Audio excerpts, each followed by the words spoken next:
Welcome to this edition of The Bigger Game. Our guest today is Dave Galbenski, founder of the Living Liver Foundation. Dave, thanks so much for making the time today. I know you're running around doing 100 things. This is fabulous. Thank you. Beezer, thanks for having me, man. I love these types of conversations when we talk about the bigger game, man. It's awesome. Yeah. What is, talking about the bigger game, what does it mean to you, Dave? Well, here's the deal, Beezer. Game is a great metaphor for where my life is at. I'm in overtime of whatever game it is, right? Because almost 6 years ago, my brother-in-law saved my life to give me a second chance at life by donating a portion of his liver to me to save me from a rare autoimmune disease that was going to claim my life. And so the bigger game to me is the ability to understand, number one, that I'm in overtime of life. And for whatever reason, I have been gifted the chance to pay it forward and to pay it forward in honor of my brother-in-law, Mark. So for me, the bigger game is really surrendering myself to a greater purpose wherever my life takes me. And there's two passions I'm focused in on right now. One is, how do I pay that gift of life forward in the living organ donation space, particularly living liver? And then two, as a lifelong entrepreneur, how do I use the fact that I'm in overtime of the bigger game of life to impact entrepreneurs, share my journey, my experiences, my successes, but most importantly, my failure, to benefit them? Because at the end of the day, my game should have been over. And I get to keep playing overtime, man. And that means every day to me is all about gratitude, paying it forward, and then just ensuring I get to contribute in honor of the person that saved my life. So that's what the bigger game means to me, Abizer. Yeah, I love that concept of overtime. It depends what sport you play, right? Overtime, bonus time, extra innings, yeah, exactly. Extra innings, right? Or however you look at it, it's all great stuff. One of the things you talked about was learn from your failures. That's an interesting place to go. Perhaps you can share what some of your biggest failures are and kind of what lessons you've, in your business community that you support. As well as your challenges with, setting up the foundation and things like that, and just your life in general, where it might play out like that. That'd be great for us to know. Yeah. Great contribution. When I really think about it, it's, when I think about failures, I always think about it as opportunities to grow, right? And one of the things I often think about that leads us as humans to not even engage in the opportunity to fail is fear that holds us back. So when people talk about our greatest failures, sometimes to me, I take that step behind the story. And I think some of life's biggest failures have been when I've not actually stepped into going beyond fear to actually create a failure opportunity. You see where I'm going with it? And I'll tell you one experience, right? And that was when I'm on the transplant list waiting for an organ from a deceased donor. And one of the things that was holding me back from stepping into fear and fear of failure, fear of rejection, was the mindset that was, I'm not worthy and that I can't be vulnerable to ask someone else to save my life. So when I think about a failure in life, oftentimes I think about a failure in mindset that I would have that was limiting, was not abundance, and that I didn't allow myself to move beyond the fear, that I got stuck in inaction. And those to me are the greatest failures because I never stepped into them. Luckily for me, when I reflect on my living donation journey, being the recipient, I had a community around me that helped me step into my fear, overcome some of the things that were limiting belief behaviors, that stepped into opportunity. So I always like to understand the story behind the story. And to me, failures is oftentimes us as humans not even allowing ourselves to move into a situation that we could fail to learn from. Yeah, that's a much deeper look at that conversation of, people always ask, well, why are you saying no? Why don't you ask the question and see what people have to say, right? And so at that surface level conversation, many times there's no progress.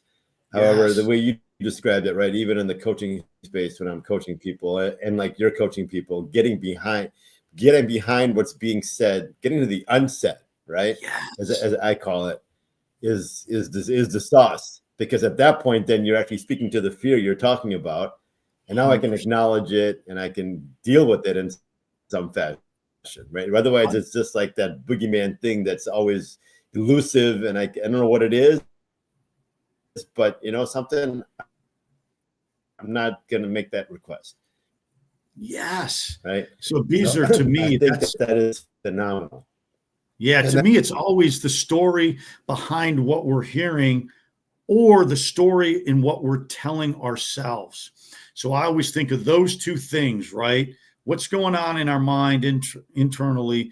And then even if I'm listening to someone that's verbally expressing, what is that story behind the story?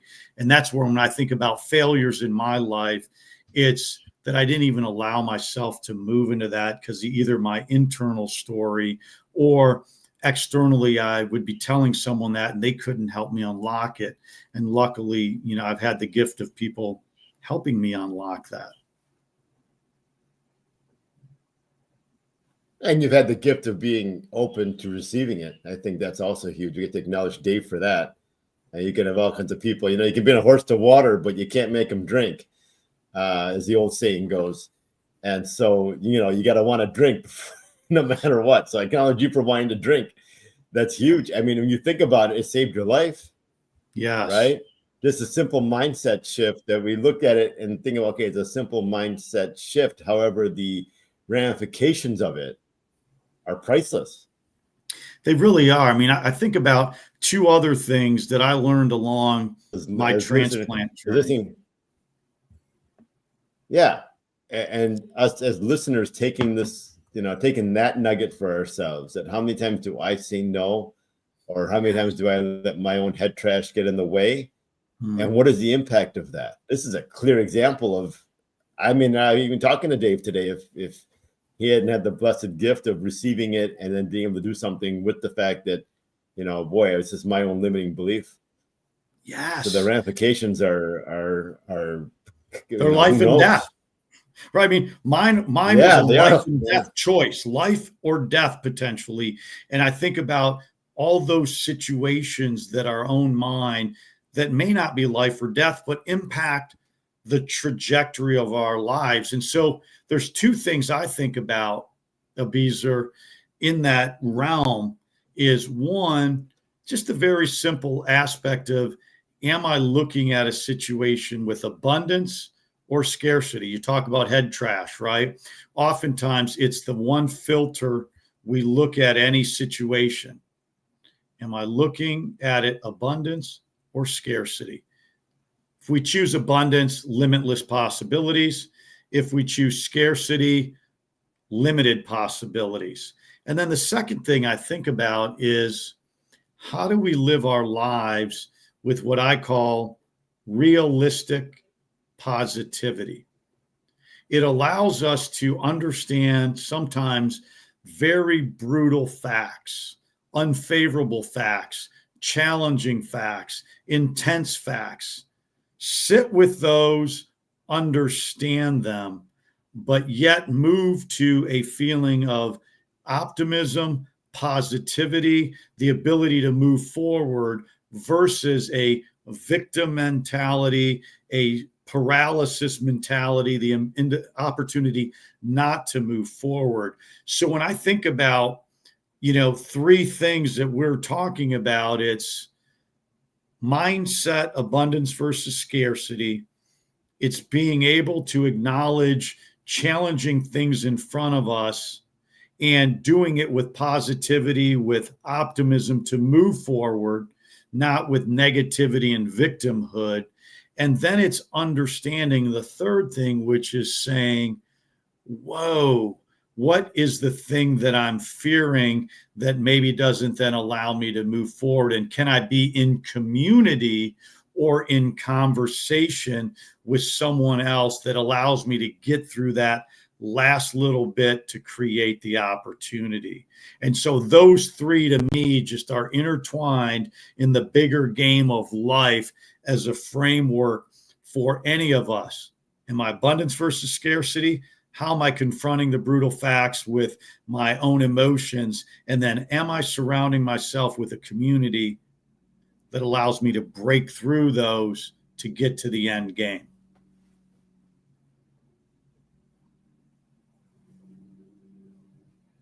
Yeah, that's fabulous. I would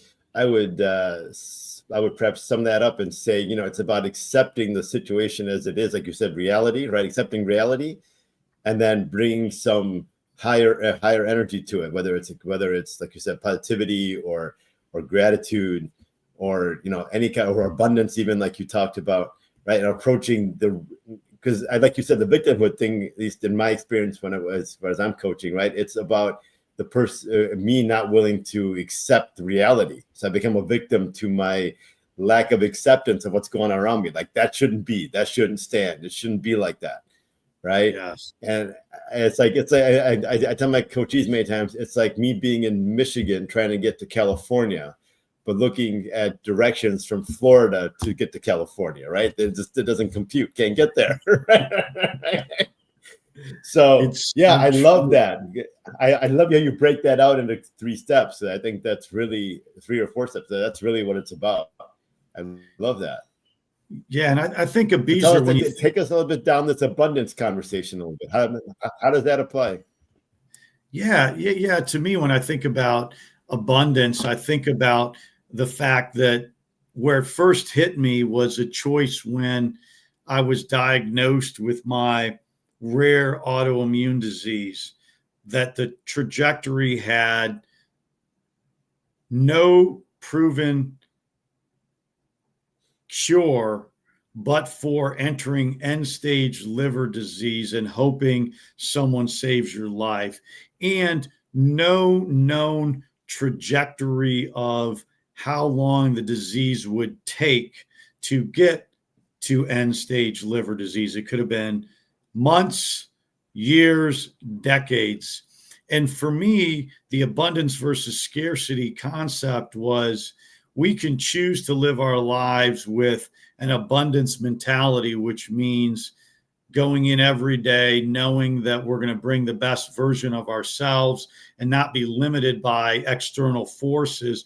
Or I could have been a scarcity mindset, which would have limited how I approach life, going, oh, this may be the last time I do this or that, and I'm just going to hunker down and not go after living a full life. And I think that can be applied for anyone, regardless of if they're facing a life-threatening disease, that each day we can say, am I living it with possibility, or kind of only limited possibility each day? And what does that mean for how I live and engage in my life? Yeah, so if I come from abundance, then I naturally become more present in the current moment. And therefore 100%. Things show up and I notice things, and things show up that otherwise I would have missed, or things may not even shown up at all because I was just carrying so much negative energy or scarcity in this conversation. Wow, that's fabulous. That's Beezer, I'm always interested to riff with folks like you that practiced your craft for a long time, coach lots of individuals to unlock their potential. Talk to me about what you think is the power of visualization, looking at the future, but being present. I always love to learn from people when we're in the present moment, but we're visualizing, creating the future. How do you coach that in your clients to do that?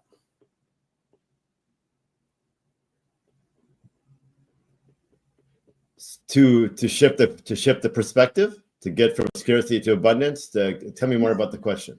Yeah, more Beezer, just how do you, when someone is living in the present, but visioning the future. How do you coach living in the present, but visualizing and creating the future?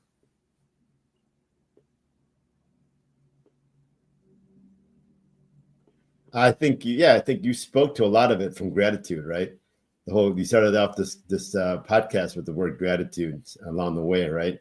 And I think that it's so easy for me to get in this trap of looking at what I don't have. When I look at in the future, when I look at what I don't have and what I have to yet to accomplish, and so I'm looking at the gap, right, versus the road I already traveled or the blessings that I've already been able to accomplish.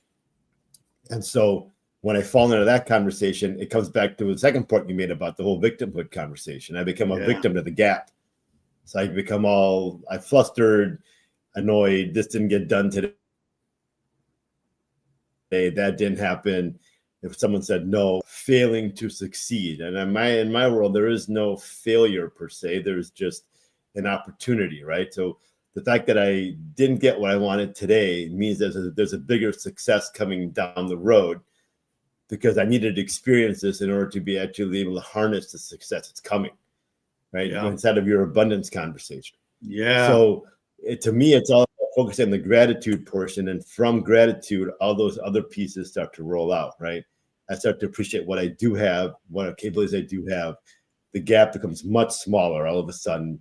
And I'm much more in a higher energy now to go finish that gap. And if you're the next person I get to talk to while I'm in that state, trying to cover the rest of the gap or looking to solve this gap problem that I'm looking at, or the challenge I'm looking at, and I come to you with high energy, guess what? The chances of you providing something of value and me actually able to hear it and digest it and do something with it is I believe, much more amplified, much more possible. Excuse me, than if I had come in with the scarcity mindset, complaining and telling you whatever else I was telling you about it. And you're like getting all feeling that icky feeling. And how much are you able to contribute? Even if you want to make the contribution to me, how much have I diminished your experience and your ability to make that contribution, even though you want to? Yeah. Yeah, that's powerful. You know, one of the books on the gap and the gain that I love is the Dan Sullivan book from the early 2020s. I think it was called like The Gap and the Gain, or The Gain and the Gap. And he talked about, you know, we as entrepreneurs sometimes not giving ourselves credit for the gain and always just focusing on the gap. And I love how you phrase that. And to me, the more we can also, when we're focused in on closing the gap that we're facing today, how do we look back and realize how far we've come to that point in time? And I think it's a great book. It's a great read for a lot of people thinking about closing gaps, but yet recognizing the gain they have to get to the present moment.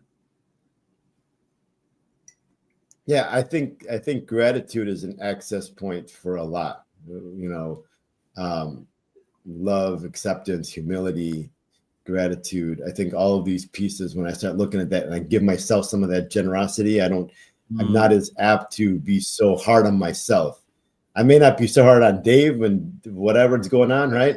However, if it's with me, I'm like 10 times, 100 times, 1,000 times much more critical many times, right? Yeah. I'll let somebody else off the hook, but I want myself off the hook. And I was, you know, as part of the coaching practice, I'm always looking to inspect where a person's coming from and how they're treating themselves in this conversation, this experience. Yeah. Because it impacts everything else. Because I'm the same person no matter where I go, business, professional, personal, you name it. It's true. And so if I'm one way here, I'm probably the same way somewhere else. But I only notice it in one part of my life because it's most impactful here to me. Although it's probably the same impact or worse elsewhere to other people or other things that are, you know, in other spheres of my life, right? Other sectors. So, yeah, I love where you're taking that conversation with abundance. What's your daily practice of gratitude, Abizer? What do you find that works for you? Well, you know, we have a practice of praying 5 times a day. Yeah. And so for the longest time of my life, I was doing that. And I really didn't have a sense of my maker at all. Like it was all up to me. So at one point I was going through the physical motions of acknowledging that there's a higher source, right? And at the same time, acting like every purchase order and every deal and everything that happened was all up to me, right? Yeah. And when I finally woke up one day and realized what was that the dichotomy of that conversation, that they both can't exist, I got to pick one or the other, right? It was such a relief off my shoulders. The weight was just, now I just got to take steps, keep taking those half steps and counting on whatever one chooses to call it, God, source, whatever, right? Yeah. Taking the rest of those steps for me, because I am not capable of taking more than the next half step or the next full step, depending on the situation, right? And I count on my source, God, or whatever, to take the next few steps, whatever I espouse to. So I think that's been a key. Yeah, I love that. It's that surrender to knowing that all I have to really solve is the right next step, knowing that the ground's going to rise up to meet me. And then I'll figure out collectively with the universe, God, higher source, what my right foot took the step, where the left foot's going to go next, right? And that's all we have to do is have that belief that we're directionally correct and have the faith to take that next step towards it. Yeah, I like to look at it like Indiana Jones in the Temple of Doom, right? At the left, he's walking across across that thing, and he takes a step, and like the stair appears with his foot. Then takes the next one, and that's right. That whole scene, I think it's kind of like that. And then the other thing I'll add is one of my Christian friends. I think I caught him on a Sunday afternoon after he came out of church, and so he was all lit up and had to share, a bunch of things. And one of the things he was like, you know what the difference between happiness and joy is? I'm like, okay, I give up. Tell you what the difference is, right? And so he was like, happiness is when God's will aligns with me and with my will, right? And joy is when my will aligns with God's, right? I'm like, oh, yeah. It's kind of like that same thing of having the ground come up to meet you, right? You take the half step, same thing you were talking about. Yeah. And I was like, yeah, that's where that really sums it up. It does. And joy is enduring. Happiness is fleeting. Yes. Yeah, exactly. That was the other part of it. So yeah, I think that. when you take that and you move it back to the gap, right? It shifts the entire conversation. It does. It does. Yeah. And I think for us, Abizer, as humans, right, we all realize whatever our faith is and how we show up, right? We have such a small amount of time on planet Earth as we exist today in this physical structure, spirit structure. We don't know when that ends. And so to your point, we just have this really cool now moment to be with each other, to create a path and a trajectory that God wants us to influence other energy in this world, right? And that's what we hope we're doing by having this conversation. You and I are transforming, and anyone that's tuning in to listen is hopefully going, oh, yeah, I like that. I'm going to change my direction a little bit. It's going to change my energy flow, and I'm going to get to an outcome that is more aligned with what I'm supposed to be here on planet Earth doing. Yeah, I mean, it's the smallest things. I go to the grocery store, and on the way out, I smile at the cashier. That transfer of energy, first of all, what I give out, I get back. So now I feel better. Yeah. But take myself out of the equation, theoretically, I made a difference for that person, said a kind word, whatever happened, right? Some acknowledgement. And now that person's lighting up the next 50 people that come after me in that line. I don't know, right? Who knows? And then the ripple effect of that, how far does that go? We have no idea, right? And one of the things I'm listening to right now is that song Standing Room Only. I don't know if you've heard that before. That song. I haven't heard it yet. Yeah, no, I'll have to give it a listen. Yeah, it's one of the lines in there is about, stop counting my possessions and start thinking about how many headlights in my procession, right? Mm, So, I'm like, yeah, that's really it. How many people it can I is. help before I'm out of here? Yeah. And if I Right. if I have a God practice, am I going to meet my maker and be able to count on all that and say, look, I did the best I can with all these things, people, things that you put in front of me, right? To uplift them best I could. Now let me in. Versus, I ignored all these people. I ignored all these things. I was on it for myself, and now let me in. It's a little bit of a different conversation. Well, it is. I mean, and I think about it in the world, of organ donation and living organ donation as well. It's one individual's decision that can create that ripple effect out. And that's pretty exciting. When I think about my brother-in-law that saved my life, he freed up an organ from the deceased organ registry to save another life. Pretty powerful stuff. On the kidney side, for living kidney donation, what's amazing, people start chains by being an altruistic kidney donor to someone they don't know.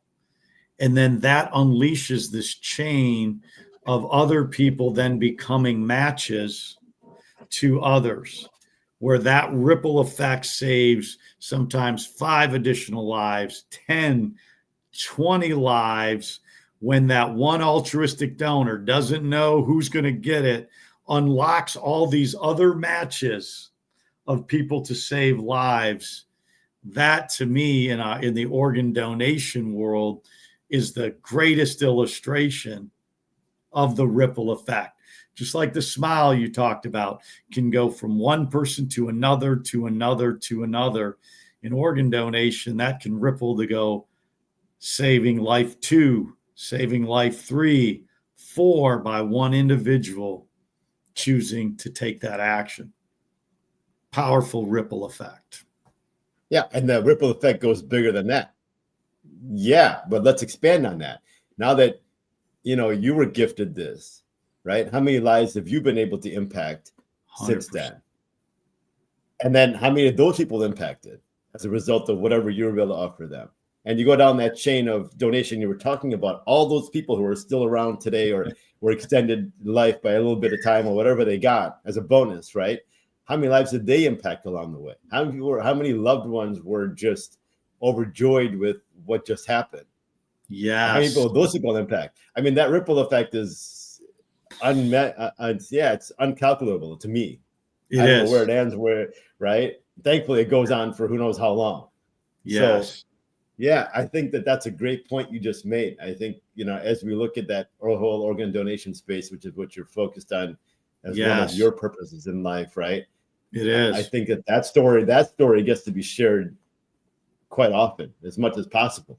Because I don't think Yeah. people actually appreciate the fact that the ripple effect of how many other people end up, making a match somewhere else because of one person. Yeah, it's stunning, Abizer. And you talked about it, you create moments, memories, milestones for other people, and then those ripple out, and it's pretty powerful, at the end of the day. And for me, my greater purpose is, there's 100,000 people in the United States alone waiting for a kidney or a liver to get their lives saved. 17 people a day die waiting. And we have the solution and the cure through people becoming living organ donors, whether it's kidney or liver. Those are the two right now that are the main ones. You can just change lives, and they do ripple out in communities. And it's why I get up every day honoring my brother-in-law, trying to reduce barriers and promoting living organ donation. And then two, just looking at how I can support entrepreneurs, which has been my entire career, to ripple out. Because as we started this initial conversation, I'm in overtime, I'm in extra innings, and if we all looked at our lives really as that, it's not my life to live. It never was my life to live. It was God's life to live in my faith through me. And so now it's so clear that I'm truly here to deliver God's will. And my job is one thing, is to be present and listen intently as I can to what that direction is, and do it with the minimal amount of ego, because the amount time that I can reduce my ego and let God's will come in is where I'm really making the impact that I'm supposed to make in overtime. And that's something I think about every day. So yeah, I think humility, right? The more humble I am, the more present I am, the more difference I'm able to make. Yes. I think is your point, and I think Yes. that is key. Living in the wondrous state of, why am I here in this spot right now? What am I supposed to do with this conversation? What am I looking at? What am I supposed to do here? Right? Just living that way, from that wondrous state, I think removes me from that equation altogether, and it's all about wherever I happen to be and what I'm experiencing. 100%. It's not about me at all anymore. Yeah. I mean, to me, oftentimes we get caught up in legacy and what I want to leave behind. We never get a chance to define our legacy. Our legacy is defined by other people and what they think about it. So I just got one thing, which is, I always think about legacy and impact. And it was very freeing when for me, came to these words that I really understood. It is like, my legacy is simply this. It's the cumulative impact of my every now moment. That's it. And all I have to do is be present in every now moment with the best version of myself I can bring to that now moment. And if I can do that, all the other stuff will take care of itself.